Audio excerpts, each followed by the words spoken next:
నమస్తే, నా పేరు సోదం రమణ. ఈరోజు మనం పవన్ కళ్యాణ్ గారి కామెంట్స్ పైన చర్చించుకుందాం.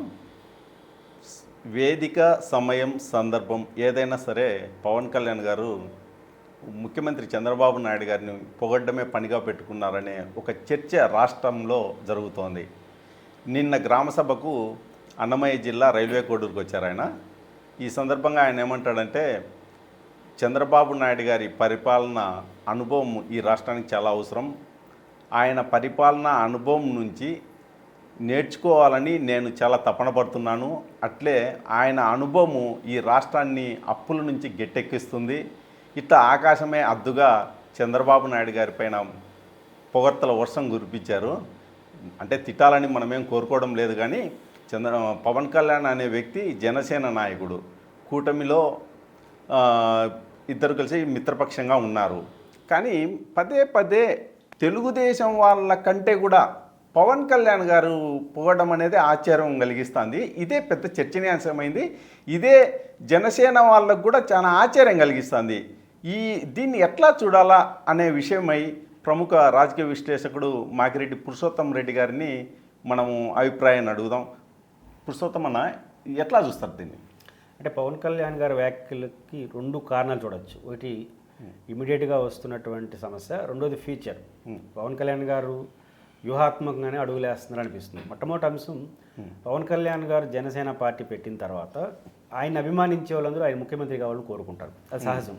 ఇందులో కులాలు కూడా ఇమిడే ఉన్నాయి. రెడ్లు వైసీపీతో లీడర్షిప్లో ఉంటారు, కమ్మాస్ తెలుగుదేశంతో ఉంటారు. రెండు కులాలు ఇట్లా రాజకీయాలు చేస్తున్నప్పుడు మనం ఎందుకు రాకూడదనే కోరిక సహజంగా బలిజలు కాపులు కూడా వస్తాయి. దాన్ని ఆహ్వానించదగ్గదే. కాబట్టి ఆయన ఏం ఆశిస్తారు? ముఖ్యమంత్రి ఆశిస్తారు. చంద్రబాబు నాయుడు జగన్మోహన్ రెడ్డి లాగా మావాడు ముఖ్యమంత్రిగా ఉంటాడు. అక్కడి నుంచి ఇంకొకరిని ముఖ్యమంత్రి చేయాల్సిన పరిస్థితి ఏర్పడింది రాజకీయంగా ఆయనకి. ఇలాంటప్పుడు నాకు ఏదో ఒక ఉద్దేశంతో నేను ముఖ్యమంత్రిగా చంద్రబాబు గారిని ఒప్పుకున్నానంటే అది కుదరదు. ఒక బ్రాడ్గా ఏదో పెద్ద విషయం చెప్పాలి. అప్పుడు ఏం చేయాలి? ఈ రాష్ట్రానికి ఆయన అవసరం ఉంది, ఇప్పుడున్న పరిస్థితిలో ఆయన చాలా అవసరం. అంటే తను తీసుకున్న రాజకీయ ఎత్తుగడకు సపోర్టింగ్గా మాట్లాడుతున్నాడు.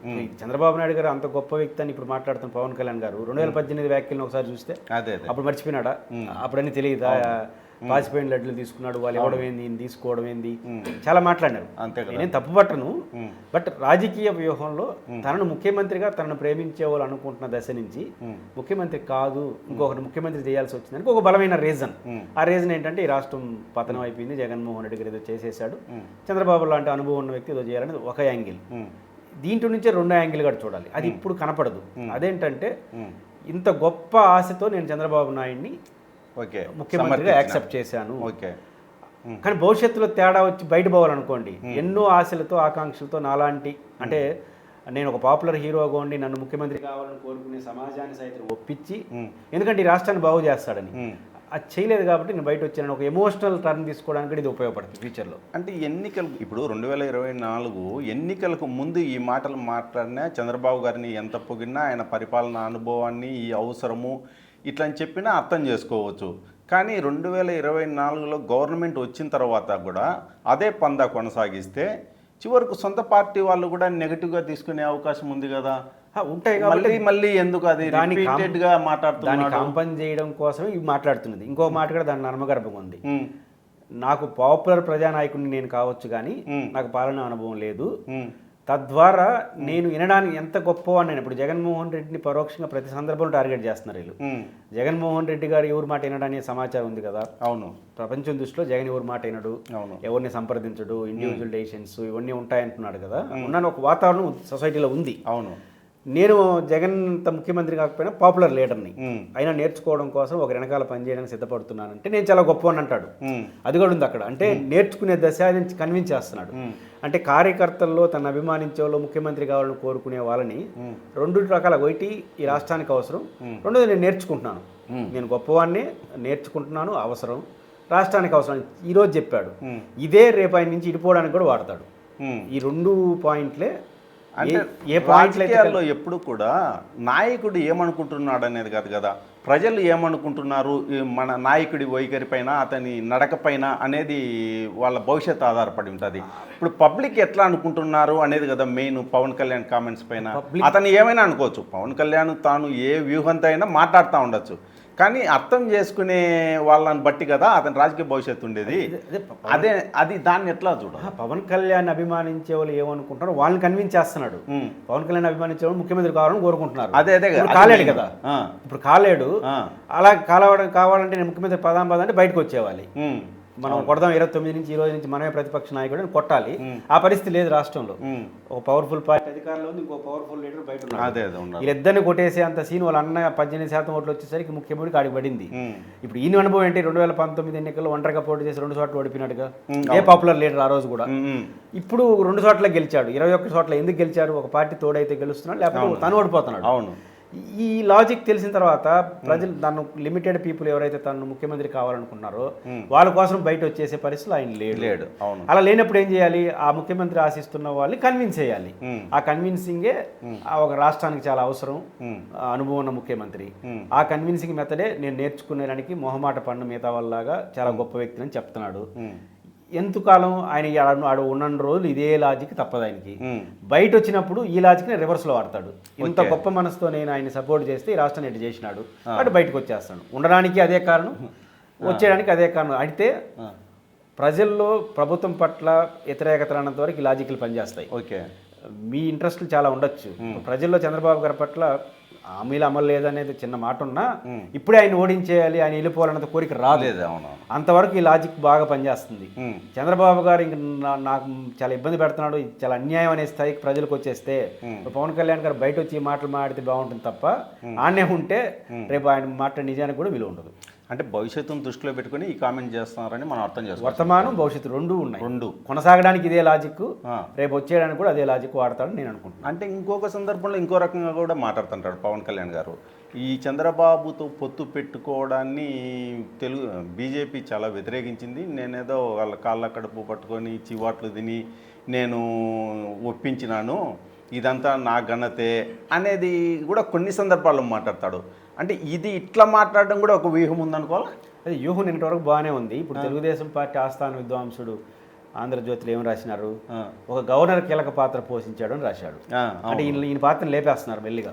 అదే అంటే ఇప్పుడు వాళ్ళు చంద్రబాబు గారు ఒక 1 year తర్వాత చేయే పనులు ఇప్పుడు 2 పత్రికలు ముందు చేస్తారు.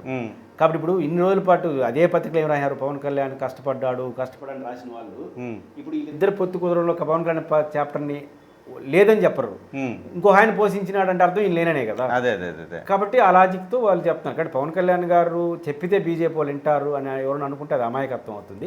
అంటే నేను పొత్తు కుదిర్చుకోవడం కోసం ఎంత శ్రద్ధ పెట్టానని చెప్పుకోవడం కోసం బాగానే ఉంటుంది తప్ప బీజేపీ వాళ్ళు ఈయన మాట వినేస్తారు, లేదా ఇంకో బీజేపీ వాళ్ళు తన లాభం అనుకుని పని చేస్తారు తప్ప ఈయన మాట ఎందుకు వింటారు?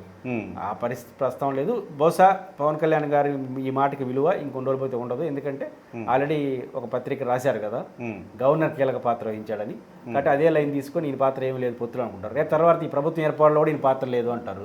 ఇంకో రోజు ఏమంటారు? ఆయన ఒంటరికి పోటీ చేసినప్పుడు ఎమ్మెల్యే గెలవలేదు, ఇప్పుడు అంతరం పోటీ చేసి గెలిచినాడు, ఈయన పాత్ర ఇంతే అంటారు. అంటే ఆయన వెళ్ళిపోవడానికి ఏమున్నాయో ఆయన పెట్టుకుంటున్నాడు, వెళ్ళిపోతే ఏం ఆర్గ్యుమెంట్ చేయాలో ఈయన పెట్టుకుంటున్నారు. కాబట్టి ఇది ఎంతకాలం నడుస్తుందంటే కలిసి ఉండాలని కాలం నడుస్తుంది ఈ వ్యవహారం. అంతే. ఇప్పుడు రాజకీయాలు ఏవి కూడా ఇప్పుడు ఉన్నట్లే రేపు ఉంటాయనేది లేదు. అందుకనే ఎవరి జాగ్రత్తలో వాళ్ళు మైండ్ గేమ్ ఆడుతున్నారనేది ఈ మొత్తం సిచ్యువేషన్ బట్టి మనం అర్థం చేసుకోవాల్సి ఉంటుంది అనుకోండి. అబ్సల్యూట్లీ. ప్రజలు ఏమనుకుంటున్నారో అడ్రస్ చేయాలి. రేపు నేను ఏ రాజకీయం చేయబోతున్నానో దానికి అనుగుణమైన ఎత్తుగడ కూడా వేయాలి. రెండు కలిపి పవన్ కళ్యాణ్ వేస్తున్నారు, ఇద్దరు వేస్తున్నారు.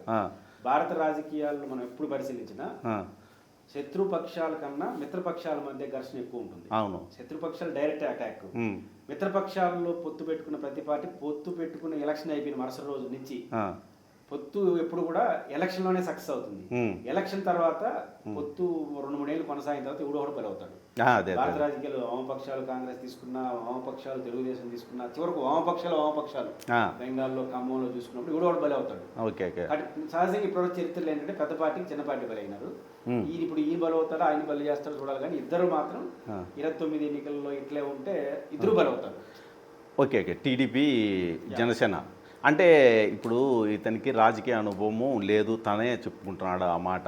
తను క్షేత్రస్థాయిలో కూడా మన పార్టీ అంత బలంగా లేదని తాడేపల్లిగూడెం సభలో ఎన్నికలకు ముందు ఈయనే చెప్పుకున్నాడు. అంటే సీట్లు మనం 21 కంటే ఎక్కువ అడగలేము అని చెప్పడానికి కన్విన్స్ చేయడానికి ఈ రకంగా చెప్పినాడు. అట్లాంటప్పుడు ఎక్కువ బలయ్యే అవకాశాలు జనసేనకే ఉన్నాయని మనం అనుకోవచ్చా? చరిత్రలో చూసినప్పుడు చిన్న పార్టీ పెద్ద పార్టీతో బలైనదే జరిగినాయి. ఉమ్, అయితే పవన్ కళ్యాణ్ గారు 21 సీట్లు తీసుకున్నప్పుడు చేసిన వ్యాఖ్యలు ఉమ్, దాన్ని కన్విన్స్ చేయడం కోసం. ఉమ్. అంటే మన బలం లేదు, అదే అదే అదే. డబ్బులు లేవు, ఉమ్, ఇవన్నీ కేవలం 21 తీసుకోవడం కోసం యంత్రాంగాన్ని కన్విన్స్ చేయడం చెప్పిన మాటలేదు. ఉమ్, రేపు తెల్లారి 29 ఎన్నికల్లో ఉమ్. ఇడిపోకుండా మన బలం లేదు బయట అని చెప్పడం అదే. వస్తాయి. ఆ, ఆ. ఆ రోజు అజెండా ఉమ్, ప్రజలందరూ పార్టీ కార్యకర్తలు ఉమ్, తక్కువ సీట్లు ఇచ్చిన కోపం ఉంది. ఉమ్, దాన్ని కన్విన్స్ చేయడం కోసం డబ్బులు లేవు అవి ఇవి మాట్లాడారు. ఆ, రేపు ఇడిపోయేటప్పుడు ఆ మాట మాట్లాడి చూద్దాం. మన చిన్న పార్టీ ఇడిపోవడం జాగ్రత్త ఇడిపోవడం అంటాడు. మనం పెద్ద బలం ఆ. అనవసరంగా వెళ్ళి నన్ను మోసపోయినా అంటాడు తప్ప ఈ మాట రేపు మాటలు అనుకో. చివరిగా ఒక ప్రశ్న, అంటే రాజకీయ పరిణితి పవన్ కళ్యాణ్ లో కనిపిస్తుందంటారా? రాజకీయాలు పరిణితి అనే దానికన్నా ఆ. అయితే అది గొప్ప పరిణితి. ఓకే. ఫెయిల్ అయిపోతే అది పనికి మాలిన పరిణితిగా కనపడుతుంది. ఇప్పుడు జగన్మోహన్ రెడ్డి లోపాలు కనిపిస్తాయి మనకు. ఉమ్, చంద్రబాబు గారిలో ఏ లోపాలు కనపడు, ఉమ్, పవన్ కళ్యాణ్ ఏ లోపాలు కనపడు. ఓకే. 170 మనకు ఉమ్, 55% ఓట్లు చంద్రబాబు గారు అవును. అంటే ఉమ్, 45% వ్యతిరేకంగా పడ్డాయి. అవును. అవి బలహీనతలు కావా? ఉమ్, ఉమ్, జగన్ అవును. ఇప్పుడు 10% చరిత్ర. ఇప్పుడు నా 50 జగన్ కన్నా అదనంగా 55% ఉమ్, 60% అదనంగా పడ్డాయి, ఉమ్, బయటపడ్డాయి. ఉమ్, 60% ఇన్ని లోపాలు ఉన్నప్పుడు 40% వ్యతిరేక పడిన వాళ్ళు కూడా లోపాలు ఉంటాయి కదా. కానీ ఓకే. గెలిచిన వాళ్ళు లోపాలు చూడరు, ఉమ్, ఓడిపిన వాళ్ళు చూస్తారు. కాబట్టి పవన్ కళ్యాణ్ గారు గెలిచాడు కాబట్టి ఆయన వ్యూహకర్త, ఆయన గొప్ప వ్యక్తిగానే కనిపిస్తాడు. ఓకే. తేడా వస్తే వేరే అర్థాలు వస్తాయి. ఇదండి మన పురుషోత్తం రెడ్డి గారి అభిప్రాయం. అంటే చరిత్రలో విజేతలు రాసిందే చరిత్ర అవుతుంది, మనం అదే చదువుకోవాల్సి ఉంటుంది. పవన్ కళ్యాణ్ గారు ఈ దఫా విజయం సాధించి కూటమి ప్రభుత్వం ఏర్పాట్లో కీలక పాత్ర పోషించినారు కాబట్టి ఆయన మాటలకు ప్రాధాన్యం ఏర్పడుతుంది. భవిష్యత్తులో ఏంటి అనేది జయాపజయాలు ఆధారపడి ఉంటాయి. ఇది చర్చా కార్యక్రమం. Thank you.